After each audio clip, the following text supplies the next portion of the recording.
Please welcome to the stage Jackie Payne, Elaine Kamarck, James Carville, and Sarah McCammon. Well, hello. I'm Sarah McCammon. I'm a senior fellow at Third Way, formerly an NPR political correspondent, and happy to be here with this fine group. Before we get started, I just want to also ask all of you to follow along on our new podcast called What It Takes, with yours truly, talking to lots of really interesting and sort of groundbreaking people in the center-left space about the ideas that they bring to the table and how they're getting things done. So we're going to talk a little bit more about that today. The focus of this panel is electability, and I want to talk specifically about the electability of female candidates. That's one of the things we were asked to dig into today. And I'm joined by James Carville, who needs no introduction, but is a Democratic strategist who, of course, served as the lead strategist for Bill Clinton's 1992 presidential campaign, among many other things. Next to James is Elaine Kamarck, senior fellow at the Brookings Institution, co-author of the landmark 1989 paper, The Politics of Evasion. And next to Elaine is, yes, thank you, Jackie Payne, founder and executive director of Galvanize Action, which uses behavioral psychology, data science, and a lot of deep research to try to understand moderate female voters. So thanks to all of you for being here. Elaine, I actually want to start with you and the politics of evasion, because you've spent a lot of your career talking about the myths that Democrats believe, the things that they misunderstand.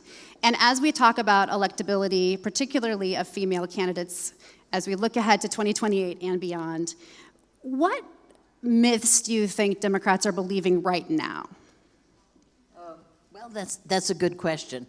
I think in some ways the myths are the same as they've always been, which is there's a belief out there, particularly in our brothers and sisters on the left wing of our party, that somehow, if only we were more pure in our radicalism, more pure in our left-wingism, that there would be millions of people who never voted for us who would suddenly come to the polls. That has never happened, and I can safely predict it's not going to happen. This is a center-right country, and until the Democratic Party really internalizes that, we're going to win sometimes when the other party screws up, but we are not going to create a fundamentally strong control over the political system. James, I saw you gagging. I gag at the thought that there are untapped, unresolved people that are just waiting for the bugle of true progressivism to come and rise in untold tens of millions of numbers. And as soon as they see that, oh, it's the stupidest goddamn thing I've ever heard. and they say, like, the establishment. What is the establishment? I look like establishment to you? And they just say the most inane, stupid, jackass things you can imagine, and they keep saying them. I'm serious. Like, oh, if we just nominated somebody, and, you know, there's 50 million people out there in America that could vote that didn't. Yeah, and every time they go find out who the 50 million are, there more would vote for Republicans than vote for us. But even if you activated them all. You do represent I won't say establishment, but I'll say a long-standing sort of faction of the party, right? I mean, you started out with the Clintons. A lot of voters don't feel like any of their institutions are working, including the parties. So how do centrist Democrats combat that? First of all, I am not a centrist Democrat. Let me be clear. I'm a winning Democrat. My philosophy is winning. I don't care. I'm not center. I'm not moderate. I'm not progressive. I'm not anything. And if I see somebody, if I'm voting in a primary, and you have a female, a homosexual, African American, and a white male. If I think that the white male has the better chance to win a general election, I'm going to vote for it. If I think that the homosexual has a better chance, I'm going to vote for it. I am motivated almost primarily and exclusively there's a guy, the founder of behavioral science, he won a Nobel Prize. His name is Richard Thaler. Get to know him. Last week, he was asked in the New York Times, what do you think the Democrats need to do? And he came up with a stunning answer. This is a man that's so smart, you might be the most influential economist that ever lived. He said they should nominate people who can win general elections. Thank you, Dr. Thaler. We're all on board with that radical idea. You know, I want to explore a question, Jackie, actually a two-part question, really two separate questions, but they're connected. I want to talk about the electability of female candidates and also about what women think, because you've focused your research on moderate female voters who make up a really significant share of the electorate, right? And so from your perspective, based on the data that you've seen, based on the focus groups that you sit in, we've had 2 Democratic female nominees, and they both have lost. What has gone wrong? So first I'm going to answer the first question around what women want.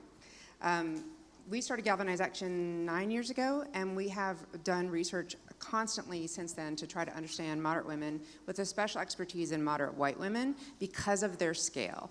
There are almost 50 million moderate white women in this country.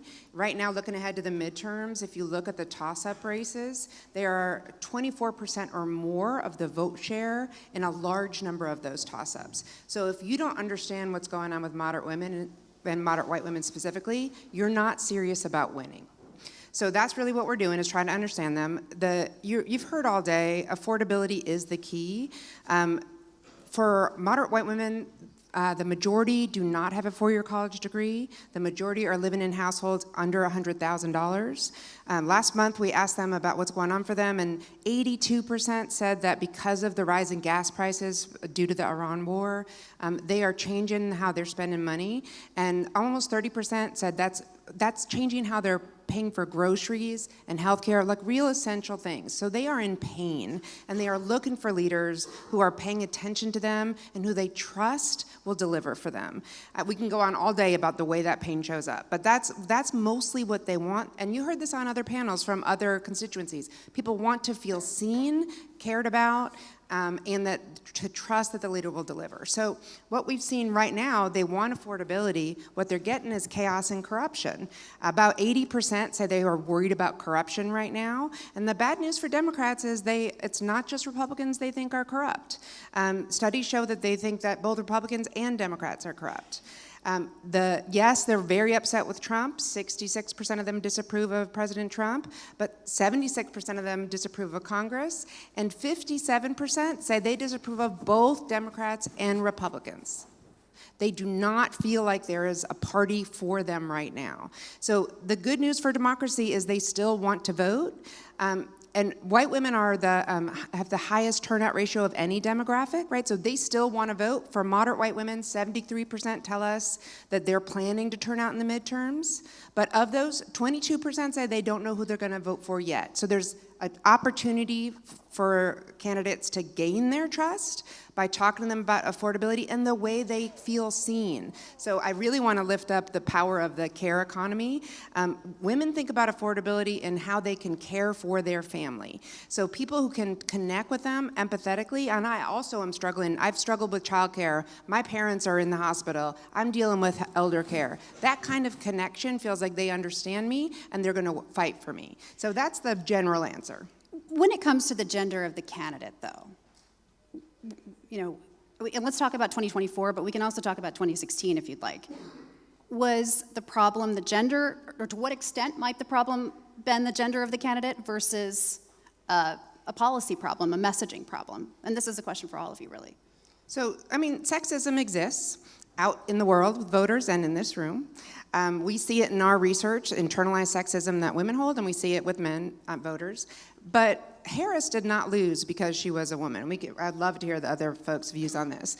In fact, if you look at white non-college women, they moved 4 points to the left.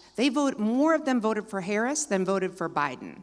So they didn't discount her because she was a woman, right? There's other reasons that Harris lost. It's not because she was a woman. When voters want to elect a president, they want someone who is strong, and that's where we see the sexism come in. What does strong mean?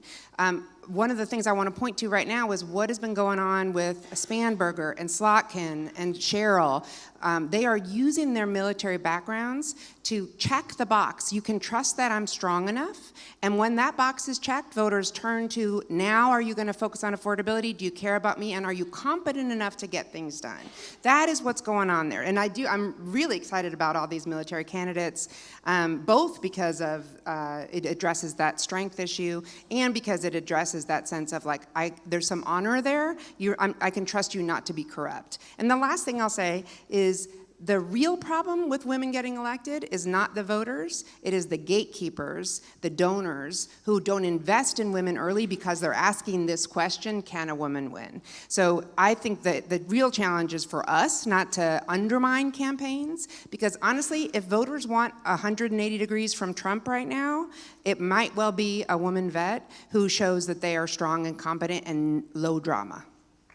Elaine, do you think that the problem is the voters or the donors or both? Well, let me take this discussion to the presidency specifically, okay? Because I think the presidency is different than governors or senators or congressmen. The president is unique in the United States because he or she commands the biggest and most powerful military the world has ever seen. Let's be clear about that. All this, stuff we complain about, it is the biggest. Now, why do other countries, our allies, why have they had female prime ministers? Well, they have been commanders-in-chief, but let's face it, when the Russian tanks are coming into Eastern Europe in 2032, okay, it will not be the Prime Minister of Israel or the Prime Minister of Great Britain, as wonderful as their militaries are, who is calling the shots. It will be the President of the United States. That is a unique aspect of the presidency, which I don't think people know in particular, but I think they know in general. And that's why in the presidency especially, strength, as you showed in your studies, strength is important. I can predict here, I'll make this prediction, I probably won't be around by the time it comes true, so you can forget it, but the first female president of the United States will be a decorated combat veteran. Decorated combat veteran. Because nothing short of that gets you past the notion that women are not strong. And the presidency is different because it's not just strength in America, in the American context, it's strength in the entire world. And that's why I think we have been so late. I mean, Israel, Great Britain, so many of our allies have had female prime ministers. Because people see the American presidency as requiring a different caliber, a different standard. It's a different thing. I mean, the American military simply is a greater proportion of the American economy than any of our allies. That's what Trump has been complaining about for years, and with some justification that they spend more money on their own defense. We are a much, much bigger presence in the world, okay? We have bases. I mean, look, the military divides the world into NORTHCOM, SOUTHCOM, PACCOM, et cetera. We've got the world covered here, okay? We can move, the 82nd Airborne can be any place in the world in 32 hours. So this is a different thing for the United States than it is for other countries. James, Jackie was just talking a moment ago about several of the rising Democratic women who have this national security or military background, some of whom may have been talked about for the nomination or VP, but we'll see. You've said publicly recently that you think J.B. Pritzker, the governor of Illinois, is the strongest potential 2028 candidate. I didn't say he was the strongest, no. I said if I got him at 12 to... I didn't say he was the strongest. I said if he gave me 12 to 1 odds, I would bet on him. Okay, 12 to 1. That's not... But... I stand corrected. Look, I'm going to tell y'all a secret. I do not want this to leave the rug. This is confidential. Got that straight? Okay. When it comes to picking a presidential nominee, there are two groups that matter 10 times any other groups in the Democratic Party. These two groups will determine the future of the party. First, Southern blacks. I know them. I grew up with them. they're not that progressive. James Carville famously said the most conservative person I ever knew in my life was my daddy. The second group of huge importance in a party are college-educated and post-bachelor white women. They just are. And they're not overly progressive as a group either. Now, back in March of 2024, I told Maureen Dowd, put in the New York Times, that I thought the problem Democrats had was our messaging had become over-feminized. And you should have heard the fucking eruption. Oh my God, I said that. Oh my God, sex is the worst thing. Oh my God, oh my God. And you know what happened after the election? Shit, James, you're right. Okay, if we take our message inspiration from NPR, which is, in my opinion, a subversive organization, we're going to lose every election. Okay? And I don't care, run males, run females, run anything you want. But people want muscular, definitive leadership. All right? That's not, that speaks in these terms. By the way, it's not, you're not appealing to just males, appealing across a broad spectrum of people. But just so you understand whose hands the future of this party lies in, that's where it is. And it's been that way for a long time. And if you look, the number of blacks is a pretty stable number in the United States. The number of college graduates among females is not stable. It goes up and up and up. And anybody that's taught in our area, as I did for 16 years, knows these girls are just kicking the shit out of the boys. They all sit in the front row, they answer the question first, the boys are sitting in the back giggling and whatever they do. And I would tell my male students, y'all better get off your ass, these women are kicking the crap out of you. And you see that over and over. So I'm enamored with winning, and if you want to win, you got to understand who decides. You know, Jackie, when I worked for a certain news organization that I'm not going to... You're never saying it again, right? I sat in on one of your focus groups after the fact, and I was struck by, my biggest impression was just how complicated the feelings that some of these suburban women were, that they articulated about female candidates. You talked about internalized sexism, you talked about people in general sort of looking for strength, or Elaine talked about that. What do you hear, can you say more about that though? What do you hear from women in particular about their confidence in female leadership? Yeah, so in our last survey in 2024, right, the day before the election, we asked moderate women who they were voting for. 48% of them voted for Harris, 44% voted for Trump.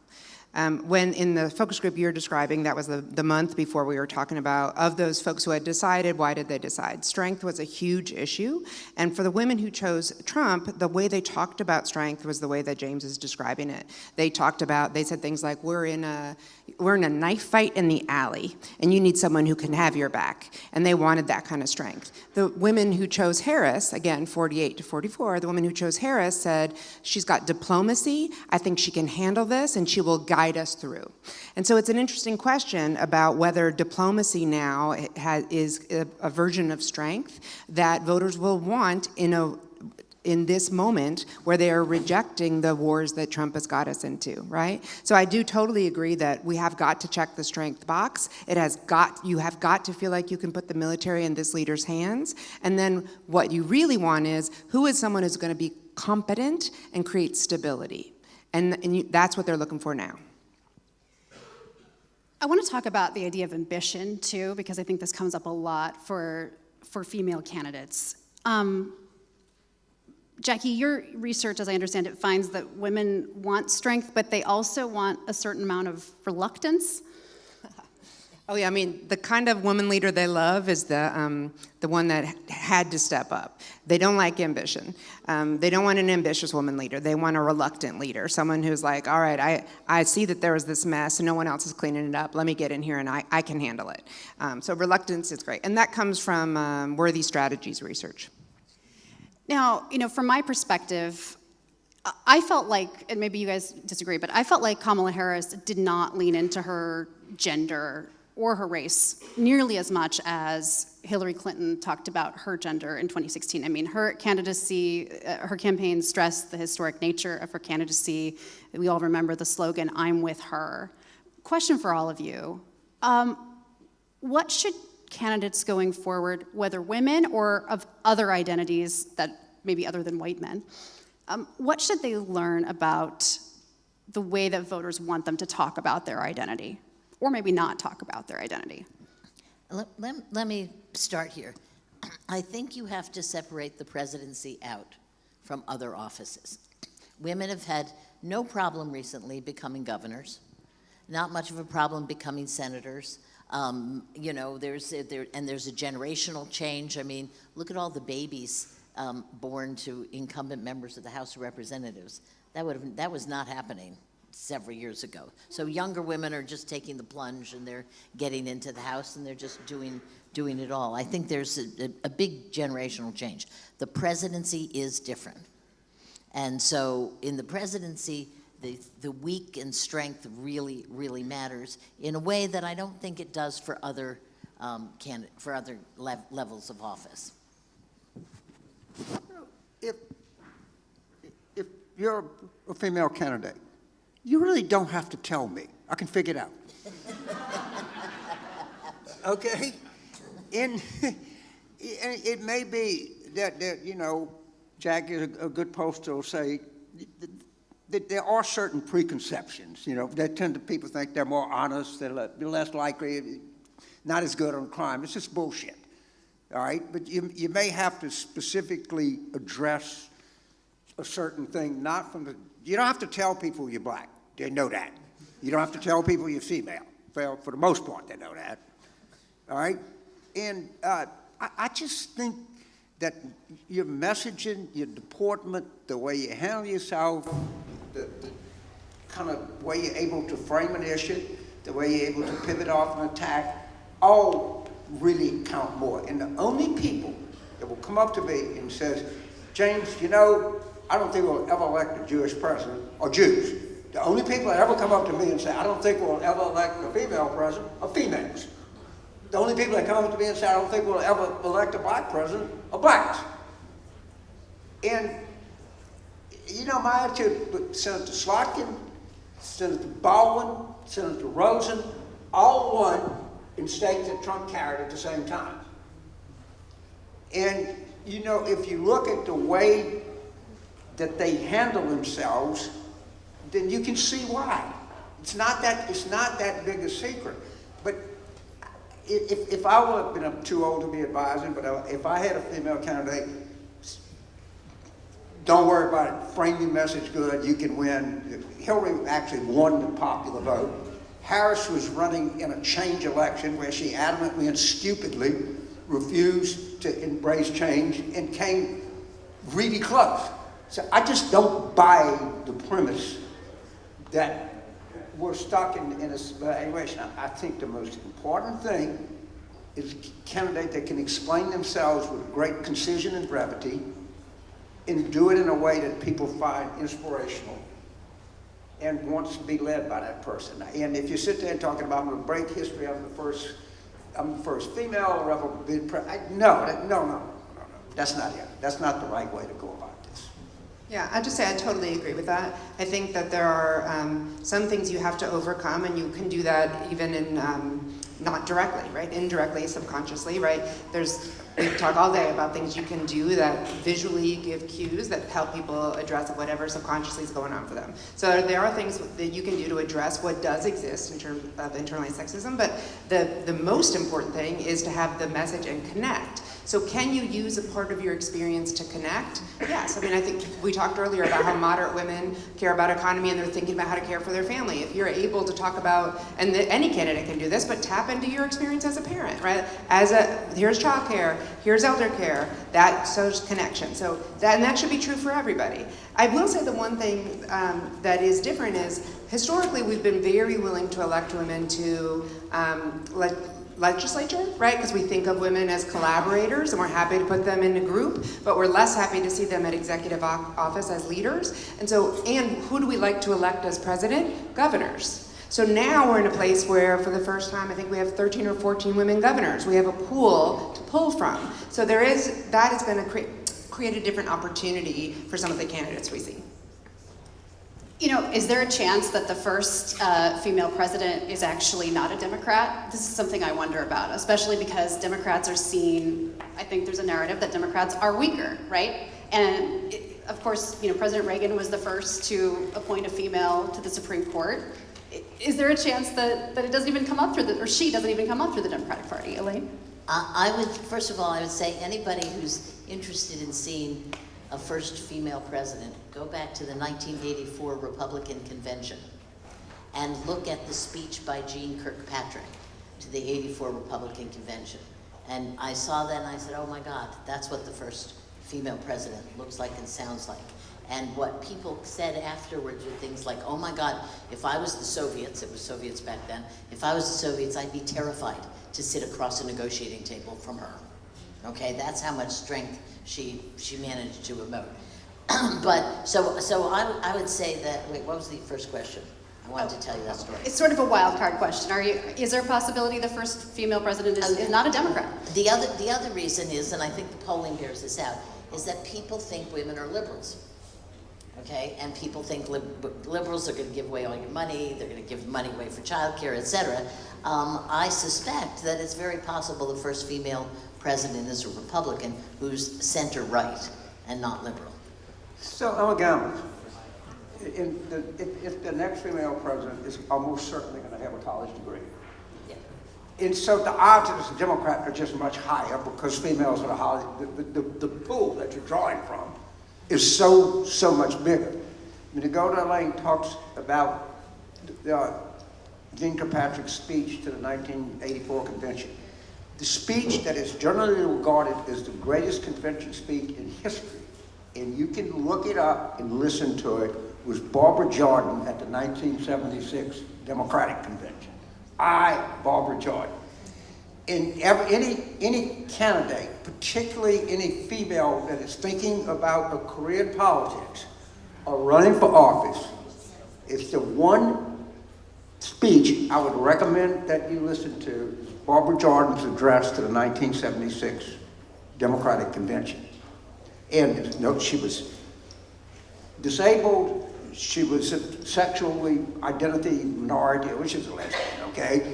And she was a black woman, and it was the most inspiring speech and best speech. People that rate this say this is the best convention speech ever given. And I would recommend that you all take a little time out and listen to it and learn.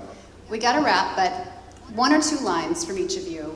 If the 2028 Democratic nominee is a woman, what is the one thing that she has to get right?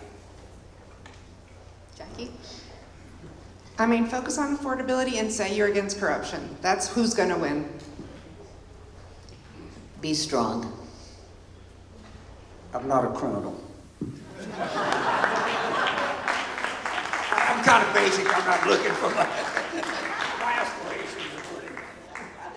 I think you should listen to the three women on this panel. I think that's fine. Thank you all so much.